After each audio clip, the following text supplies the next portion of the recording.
So what would you do if a monster, a literal monster, was after your child? I can't even begin to fathom how terrifying that would be. But the dad in today's story had to answer that exact question. Copalis Beach is a little tiny town right on the west coast of Washington State, just a couple of hours away from Seattle-Tacoma area. And John lives there with his family, his wife Sue, and his two boys, John Jr. and Timothy, who are 12 and 4 at this time, which is about the mid-60s. John works as a foreman in a roofing products mill in Aberdeen, Washington, which is just a few miles away from Copalis Beach. And that means he's responsible for all of the company's equipment and vehicles and the safety of all of the crews. So needless to say, people know him as a very serious man, not prone to making up stories. And one Monday morning in July, John is several hours late for work. Now, everybody knows something must be wrong because John always gets there early. He's the one who goes in and prepares the equipment and prepares the vehicles so that everything is ready for when the crews get there, they can just head on out to work. So when John does show up in the afternoon, looking pretty peaked, the boss asks him, "Are you okay?" And John says, "Yeah, but can we go in your office and talk for a minute?" The boss says, "Sure." They go into the office and sit down. John tells his boss, "Something destroyed my house this weekend." Now the boss is thinking somebody vandalized the house. So he asked him, "Well, do you know who it was?" John says, "This was not a person. I don't know what this was, but it destroyed my house." And the boss says, "Okay, wait a minute. Slow down, tell me what happened." And this is the story that John told. John said when he got home Friday night from work, his little boy Timmy came running up to him and told him that he saw a cowman in the field that afternoon. Now, John just thought he meant cowboy, because some of their neighbors would wear cowboy hats when they were working out in their fields. So he asked his son, was he wearing a cowboy hat? And Timmy said, "No, he was a cowman, Daddy. He had fur and he was stinky, just like the cows." So John asked Sue, "Do you have any idea what he's talking about?" And Sue said, "Not really." Apparently, Timmy had been out on the porch playing that afternoon. And he came running in to tell his mom, "Mom, the cowman is stuck on the fence." And Sue doesn't know what he's talking about, but she decides to go check it out. Follows him outside onto the porch, and as soon as she opens the door, she is hit in the face with this putrid, garbage, wet dog smell. And she looked around, didn't see anything out of the ordinary, except for where Timmy was pointing. She could see the top strand of the barbed wire was shaking back and forth, like somebody had pulled back on it and let it go. But she didn't see anything else, so she just told Timmy, "You know what? Why don't you come and play inside the house for the rest of the afternoon?" Not long after that, John Jr., who had been playing at a friend's house for the afternoon and who had walked home, got home and told his mom, "Somebody followed me home." And she says, "What are you talking about?" And John Jr. says, "As I'm walking on the road, I could hear somebody next to me in the forest walking along with me. But they never came out of the woods, so I never saw them. But they sounded like they were really big because I could hear branches breaking and everything. But as soon as I got to the driveway, they stopped. And where the road meets the driveway on their property is roughly the same place where Timmy had seen the cowman." And John Jr. felt pretty spooked about the whole thing. So when his dad got home from work on Friday night, he asked if the two of them could go out into the woods and check it out a little bit. And John says, "Of course we can." After dinner, John straps on his .357 and the two boys head out to the field to see if they could find anything. And the first place they went was the place on the fence where Timmy said he saw the cowman that was stuck. And as they walked down the fence line, they didn't really see anything out of the ordinary until they came across a clump of hair tangled in the barbed wire.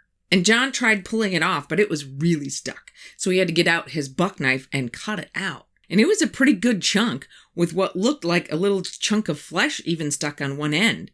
About 12 inches long of reddish brown, stringy, coarse hair. And the two boys looked at it and thought it kind of looked like the hair that would come out of a horse's tail or a horse's mane. Now, the space between the fence and where the forest line starts is about 10 feet wide. So the two boys climb through the fence and they start looking around on the ground, which is all grassy, and they're looking for hoof prints or footprints or anything that might tell them that a horse or anything else had been out there. But they don't find anything. So they decided to keep going. And they enter the woods through a known game trail that they know deer use quite a bit. And it's like 8 o'clock at night at this point, so it's kind of dark outside, but it's pretty dark in the woods. And they walk for a little bit until they smell that garbage, wet dog smell that their mom had talked about. And at that point, John says he felt like they were being watched, and the hair on the back of his neck stands up. And he turned to John Jr. and says, maybe we should head back before it gets too dark. And John Jr. certainly didn't argue. So the pair turned around and started to walk back out of the woods. And as they were, they could hear footsteps on their left walking with them. They stopped. The footsteps stopped. But they kept walking until they were almost at the clearing. And at that point, John leans down to his son and whispers in his ear, "On the count of 3, I want you to run like hell to the house."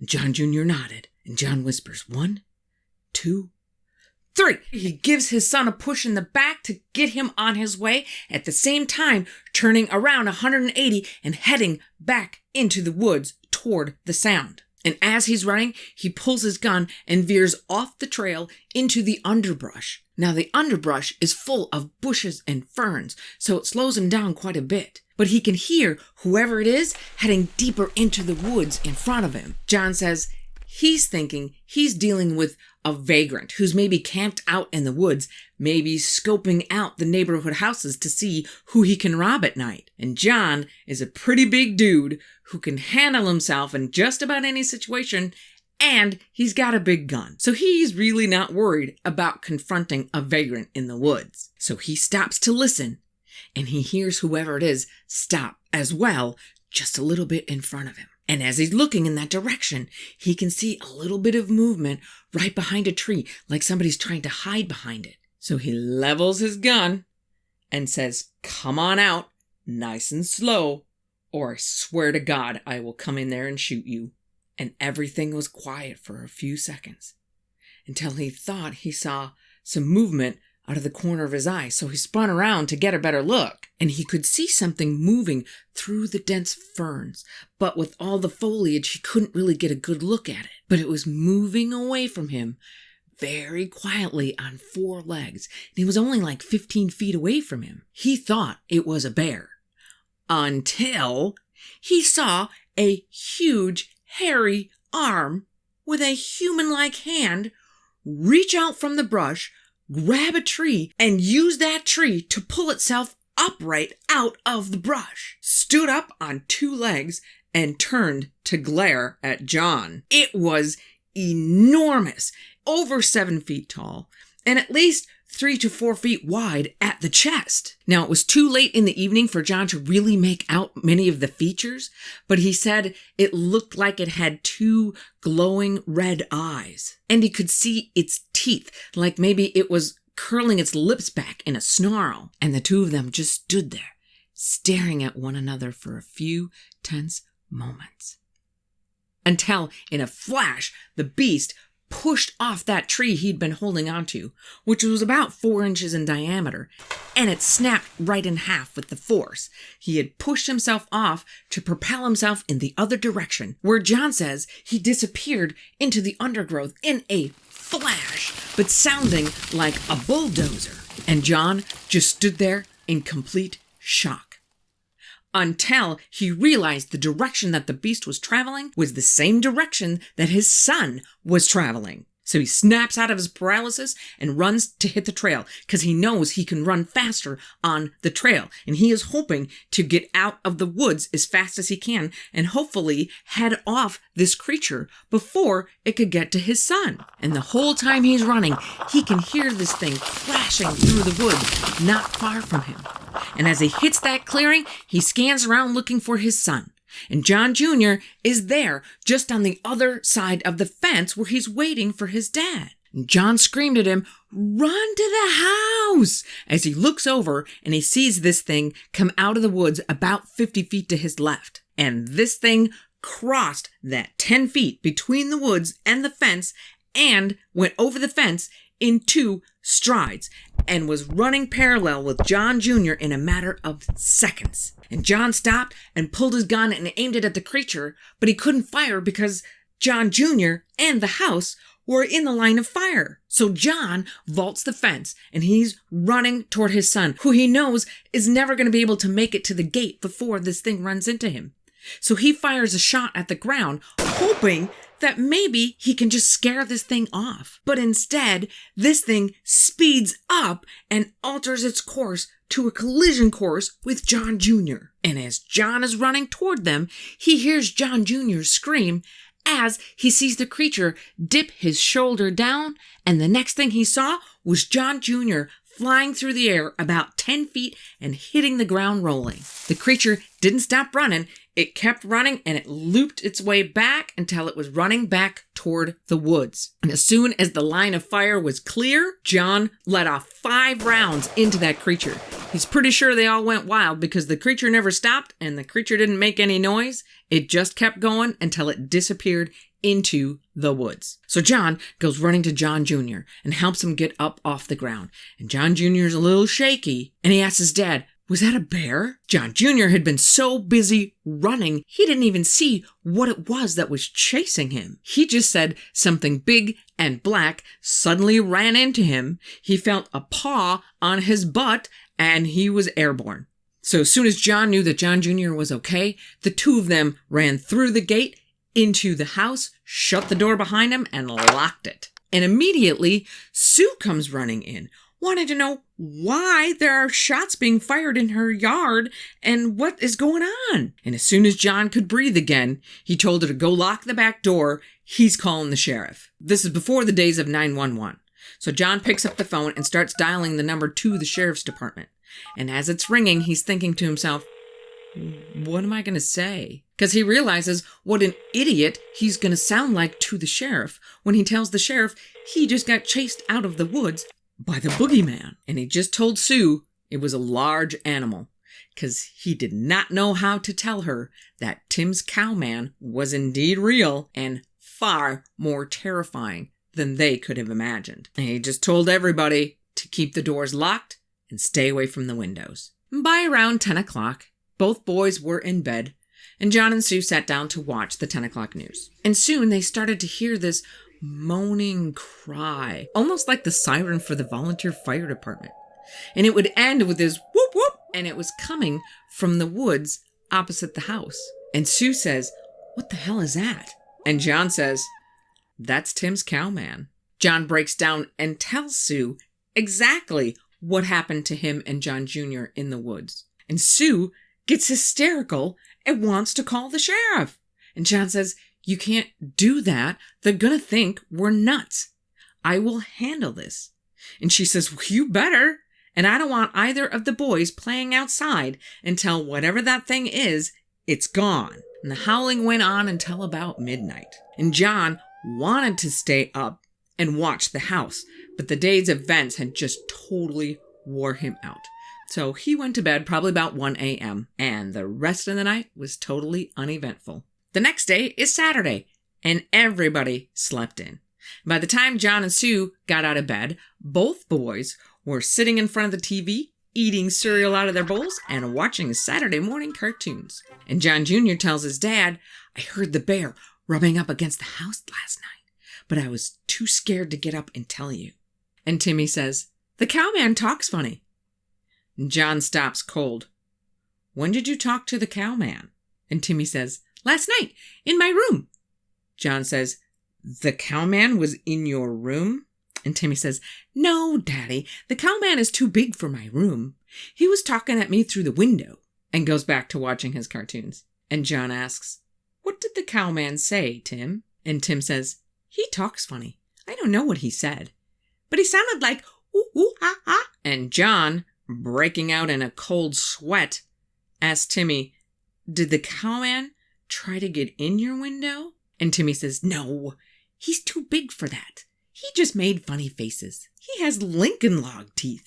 And John later found out that by Lincoln log teeth, what Timmy meant was that the creature had square teeth that were about as big as the smallest pieces in a Lincoln log building set. Apparently, it actually spent quite a while talking and making funny faces outside of Timmy's window. Timmy said it went to sleep outside of his window and that he could hear it snoring. So John slowly goes into Timmy's room and carefully looks out the window. No sleeping Cowman. John tells the boys to get dressed because they are all going to visit John's brother, Bob. So once John got Sue and the boys packed into the car and off they went to go see their Uncle Bob for the day, John calls one of his crew members, Patrick, and asks him to come over. He figured they'd have most of the day to look for this thing. So when Patrick got there, John asked him, "You ready to go hunting?" And Patrick says, "I don't poach, and I don't want to know if you do." John says, "We're not hunting deer," and tells Patrick about what happened the night before. And Patrick really didn't believe him, but he could see how sincere John was and that he was still kind of shaken up. John had his pistol and a bolt-action .30-06, and Patrick had a .38 in his truck, and John loaned him a 12-gauge shotgun. And the first thing they did was circle the house to see if they could see any signs that it had been there during the night. Now, in the back of the house, there is a faucet outside that leaks, so there is continually a big mud puddle around it. And as John and Patrick came to the back of the house, they could see that in that mud puddle was a footprint. And John says it was a perfect human footprint, except that it was 18 inches long and very wide. And it looked like it had been put there on purpose, more like a calling card than an animal track. And next to the track were 4 straight lines in the mud about 8 inches long. And it looked like somebody had raked their fingers through the mud. And they couldn't quite figure out what that was all about until they turned the corner to the side of the house where Timmy's bedroom window is. Above the window, about 7 feet up, were 4 muddy streaks, as well as a bunch of muddy fingerprints all over the window. The glass wasn't cracked or broken, just smeared with mud. By this time, Patrick is starting to believe that something weird did happen on John's property the night before. So the 2 men decide it's time to hit the woods and see if they can find this thing. And as they're walking out there, John decides he's going to feed the pigs. Why not? He's right there. They have 2 pigs. They're small. They're only about 40 pounds apiece. And the pig pen is behind the barn, which is about 100 yards from the house. Now, usually when the pigs hear John coming, they know he's going to feed them and they start squealing. And John, as they're walking out there, notices he doesn't hear anything. Nothing.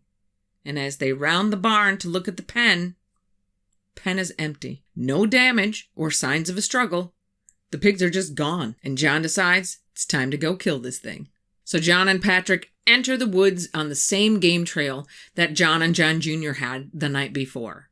And John pointed out to Patrick all of the broken trees, and they actually did find some prints on the ground in the woods. And then spent the rest of the day poking around looking for something and couldn't find anything. And just before dark that night, Sue and the kids come driving up. So he said, "You know what, Patrick? Why don't you just go home? Nothing's going to happen here anyway." And Patrick said, "All right, man." And he drove off, leaving John watching the woods. Now, Sue brought John out a plate of food, a Coleman lantern, and a flashlight. And John said he was going to stay there and watch the house for the whole night. But before anybody went to bed, he helped Sue push their king-size bed against the wall opposite the windows in their bedroom. And they had agreed that Sue and the 2 boys would all sleep in that bedroom that night. Now, Sue had grown up in a hunting family, so she knew guns just as well as John did, and convinced him to let her keep the 12-gauge with her and the boys in the room. So John finally gives in and lets her keep the shotgun in the room on one condition. And that is, before she shoots, she has to ask for a name. And if it says John, don't shoot. Now there was a full moon that night, and it shone down into the fields and shed pretty good light on to the field until you got to the shadows of the woodline. And the night air was full of the sound of thousands of crickets and of bullfrogs in the pond that they had behind the house. And as the moon rose higher in the sky through the night, the shadows on the ground started to shift, and John could swear he saw movement in many different places. In his mind, each one of those was a big, hairy creature. He stands up and lights a cigarette. He's trying to shake the fear so he can just concentrate on the task at hand.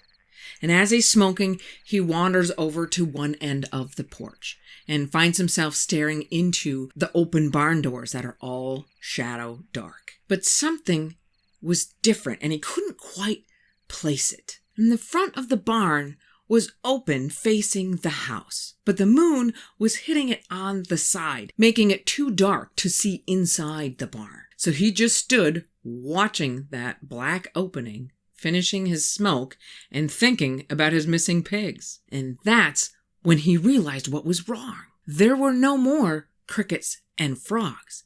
Everything had gone dead silent. The only thing he could hear was the buzzing of his own nervous system. And when he turned to walk back to his chair, he thought he saw some movement in the barn. And he looked at the opening of the barn and couldn't see anything. And then as he looked to the side just a little bit, he thought he could see two red glowing eyes about 8 feet off the ground. He couldn't see them if he looked straight on, only if he looked to the side a little bit. They were a deep, burning coal red, almost invisible in the dark. Every few seconds, they would disappear when the creature blinked, and John's heart started to thud in his chest as he waited for this thing to leave the barn and start coming toward the house. And he slowly backed up toward his chair, never looking away,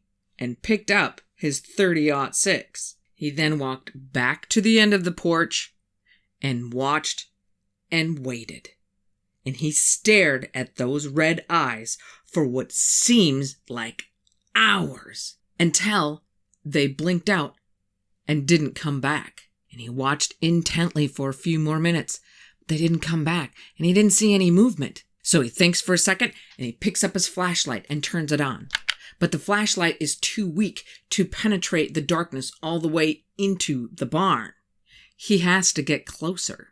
And he wasn't real excited about the idea of leaving the relative safety of the porch to go confront a red-eyed monster in his barn. But as he puts it, I'll be damned if I'm going to live in fear in my own house. So he slowly steps off the porch with his gun and his flashlight, making his way toward the barn, kind of plucking up his courage as he goes. As he got closer, he still couldn't see any movement. Whatever it was, it had moved deeper to the back of the barn. And as he gets to about 20 feet from the entrance, he turns on that feeble flashlight again and starts looking around the barn, seeing a tractor, an old pickup, a bunch of boxes and buckets, lots of places for something to hide, even something big. And he stops at the entrance to the barn and uses the flashlight to check every corner and under the vehicles. And he steps into the barn, every sense straining to hear some movement or see some movement. And nothing. So he walks around the pickup truck, just waiting for a big hairy arm to come out and grab him. But he made his way all the way to the back of the barn without seeing anything. So he turns around to leave the barn, both relieved at the fact that he didn't encounter a monster, and also very perplexed and scared at the idea of where did it go? And as he's walking out, he glances to the side at the wide staircase leading up to the hayloft. In that moment, every fiber of his being knows that whatever this is up in that hayloft waiting for him to walk out so it can jump down on him. And he is paralyzed with fear. And he swears he can hear the boards above him creaking under some enormous weight, moving itself to the edge and waiting for him to come out from underneath. So he just stood there with his heart pounding in his ears, not sure what to do next, when boom! He hears an explosion of the shotgun come from the house, followed by the screaming of his wife. And his paralysis broke, and he ran to the house, totally forgetting what might have been up in the hayloft. And he is sprinting to the house, and he hits the porch, and he hits the front door so hard he just about knocks it down, and runs through the house into the hallway where the bedrooms are. And he opens up the door to his bedroom to see his wife standing there, holding the shotgun, pointing out the window, and his boys huddled up crying on the bed. And as he bursts through that door, Sue swings around with the gun, and John hits the deck, waiting for the shot, but it doesn't come. And he looks up and sees Sue put the gun down and go to the bed to comfort her boys. And he asks Sue what happened, and Sue was just shaking, and she couldn't even answer him. Timmy started crying, "Why did you shoot the cowman, Mommy? Why?" And John Jr. just buried his face into Sue's shoulder and just cried. So John gave everybody a few minutes to just calm down and then told them, "Follow me." And he led them through the house out onto the porch. He looked around, didn't see anything. Everything was quiet again. And he told them, "Get in the car." And everybody filed out into the car, still wearing their pajamas. And once everyone was safely in the car, John joined them. And they left the house and headed to his brother's house. And on their way there, Sue calmed down enough to tell John what had happened. And she said a couple of hours after the boys went to sleep, she finally dozed off. Until she woke up to Tim talking to somebody and this weird chirping, chattering sound. And she saw that Tim wasn't in the bed. He was standing in front of one of the windows. And that moonlight was shining in the windows and was doing a pretty good job of illuminating the room. Except the window that Timmy was standing in front of had a big shadow in front of it, like a big tree was there. But Sue knew that there were no trees that big, that close to the house. So she whispered to Tim, "Get away from the window." And Timmy says, "Listen, Mom, the cowman can sound like a bird." And Sue said, trying to keep her voice quiet, "Tim, get away from the window."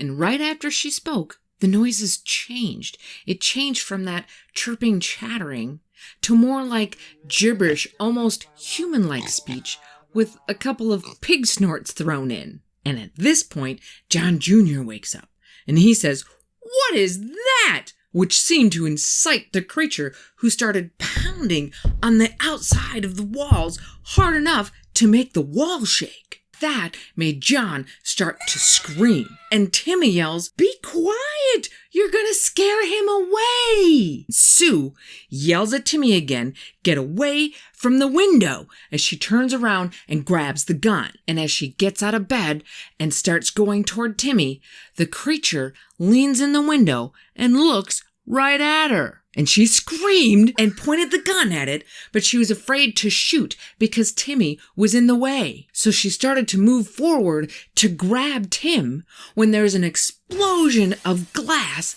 and a big hairy arm reaches in through the window toward Timmy. And Sue screams again and shoots above Timmy's head, blowing out the window and hitting the creature with double-aught buckshot.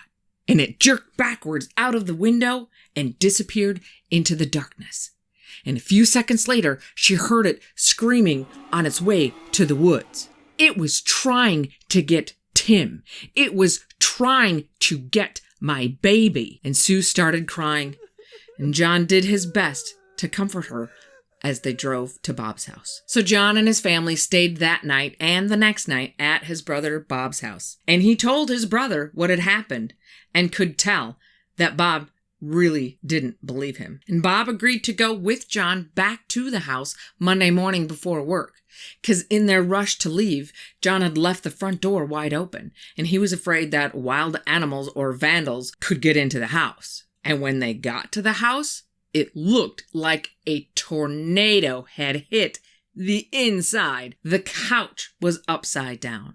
Their 200-pound TV console was on the other end of the room in a pool of broken glass. And Bob even pointed out cracks in the plaster in the ceiling above where it looked like something had hit its head. And the kitchen was totally trashed. The refrigerator was lying on its side and there was food everywhere. And as the two men made their way down the hallway, they could see that the doors were still closed to the boys' rooms. They were left untouched, as well as the bathroom.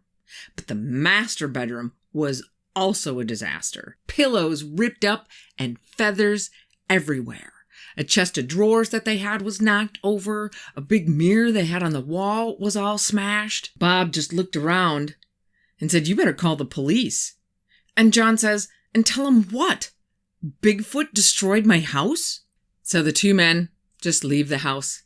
And as they're walking out, John closes the door behind him this time. And he feels a little pang of sadness because he knows his family is never going to live in this house again. Because he also knows that there's no way he is going to let that monster get that close to his family ever again.